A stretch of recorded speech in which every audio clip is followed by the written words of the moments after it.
जय हिंद। स्वागत है आपका गुरु यूट्यूब चैनल पे। आज की क्लास में हम देखेंगे 1857 के विद्रोह के प्रमुख नेता कौन कौन थे, उनसे संबंधित महत्वपूर्ण तथ्यों को। बहादुर शाह जफर।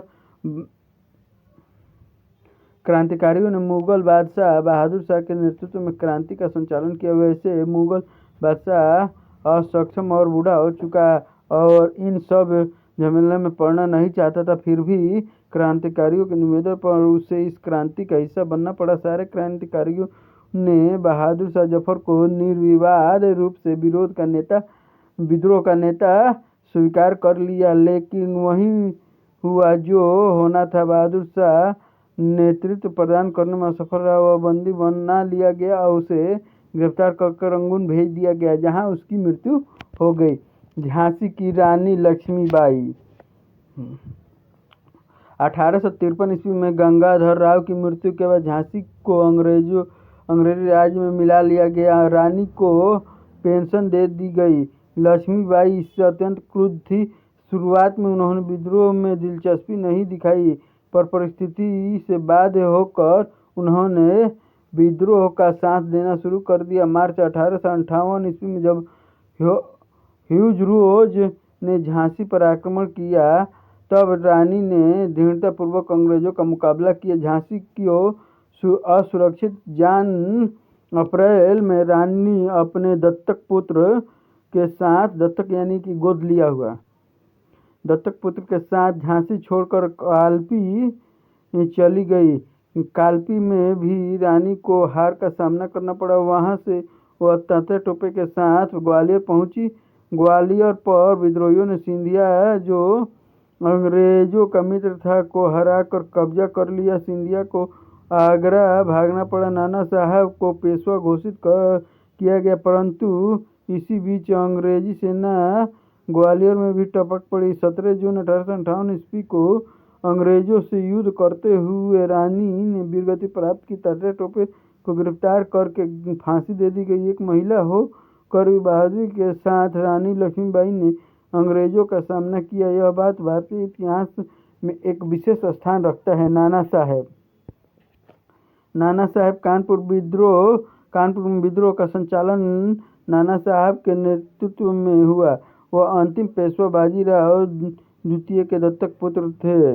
अंग्रेजों ने बाजीराव के मृत्यु के बाद उनका पेंशन बंद कर दिया था। इससे नाना साहब गुस्सा हुए और उन्होंने अंग्रेजों से बदला लेने का सोचा। जब मेरठ में विद्रोह आरंभ हुआ, उसके बाद नाना साहब ने कानपुर पर अधिकार कर स्वयं को पेशवा घोषित कर दिया। उन्होंने मुगल बादशाह बहादुर शाह को भारत का सम्राट और खुद को उसका गवर्नर घोषित कर दिया।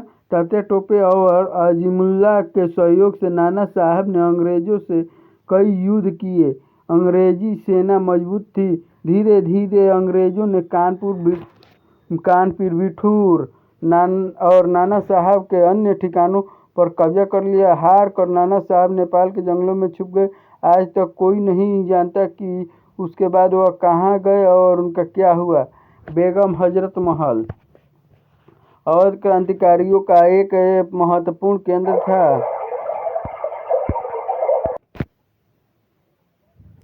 अवध क्रांतिकारियों का एक प्रमुख केंद्र था। अवध की क्रांति का संचालन बेगम हजरत महल ने किया। नवाब वाजिद अली शाह को अपदस्थ किए जाने के उपरांत बेगम ने वीरजिस कादर नामक अवयस्क पुत्र को नवाब घोषित कर दिया और प्रशासन अपने हाथ में ले लिया। बेगम को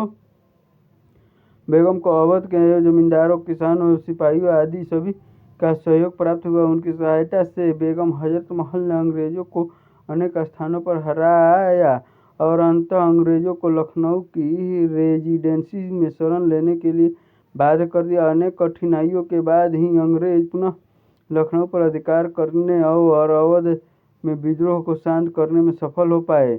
कुंवर सिंह बिहार में विद्रोहियों के नेता जगदीशपुर के जमींदार बाबू कुंवर सिंह थे। वैसे कहने को तो वह एक बहुत बड़े जमींदार थे, पर उनकी आर्थिक स्थिति बहुत अच्छी नहीं थी नहीं थी।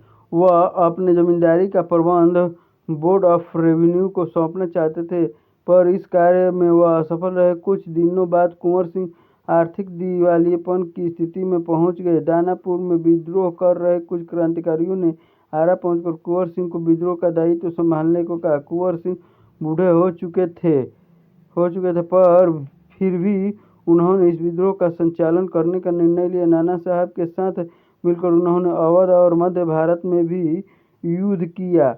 उन्होंने जगदीशपुर, आरा आदि जगहों पर अंग्रेजों को हराया। बलिया के निकट गंगा पार करते समय वो अत्यंत घायल हो चुके थे। उनके बाह में गोली लगी थी। उन्होंने स्वयं अपने बाह को काट डाला। 23 अप्रैल 1858 को जगदीशपुर में उनकी मृत्यु हो गई।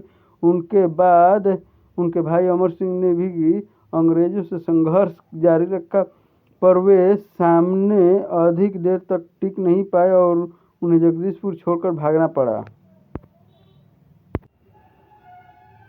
मौलवी अहमदुल्ला।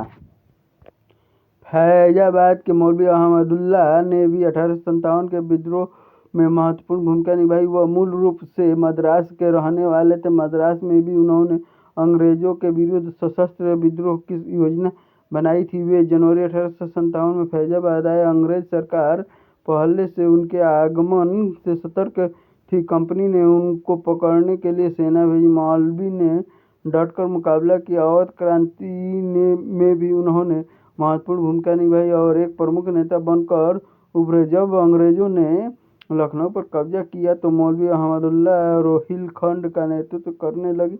यहीं पुवेन के राजा ने मौलवी की हत्या कर दी। इस कार्य के बदले में उसे धोखेबाज राजा को अंग्रेजों के द्वारा 50,000 रुपये पुरस्कार मिले।